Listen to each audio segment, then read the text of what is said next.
अश्वत्थामा, जिन्हें भगवान शिव का रुद्र अवतार माना जाता है, महाभारत के सबसे शक्तिशाली योद्धाओं में से एक थे।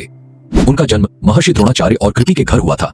अश्वत्थामा का जन्म एक विशेष उद्देश्य के तहत हुआ था, धर्म की रक्षा और काल के प्रवाह में अपनी अमरता के रहस्य को समेटे रखने के लिए। द्रोणाचार्य, जो स्वयं महायोद्धा और कौरवों के गुरु थे, उन्होंने भगवान शिव की कठोर तपस्या की थी ताकि उन्हें एक ऐसा पुत्र प्राप्त हो जो युद्ध में अपराजय हो।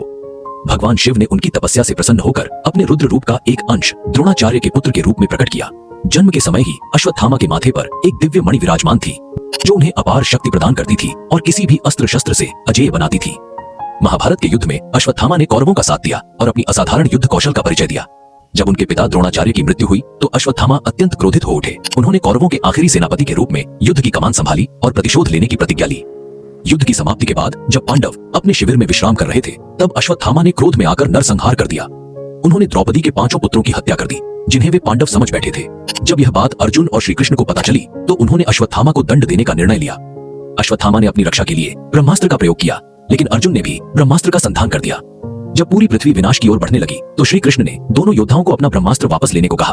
अर्जुन ने अपने अस्त्र को रोक लिया, लेकिन अश्वत्थामा ने इसे गर्भवती उत्तरा के गर्भ में पल रहे अभिमन्यु के पुत्र परीक्षित पर छोड़ दिया। इस क्रूर कृत्य से क्रोधित होकर श्री कृष्ण ने अश्वत्थामा को युगों युगों तक धरती पर भटकने का श्राप दे दिया। उन्होंने अश्वत्थामा की दिव्य मणि छीन ली, जिससे वह कष्टों से घिर गया। कहा जाता है कि वह आज भी पृथ्वी पर अमर है, भटक रहा है और मोक्ष की खोज में लीन है। अश्वत्थामा को भगवान शिव का अंश माना जाता है और कई किंवदंतियों के अनुसार वह आज भी शिव भक्ति में लीन रहता है। कई संतों और तपस्वियों ने उनके दर्शन होने का दावा किया है। अगर आप हमारे चैनल पर नए हैं तो सब्सक्राइब कर लीजिए, ताकि आपको हमारी हर नई वीडियो की सूचना सबसे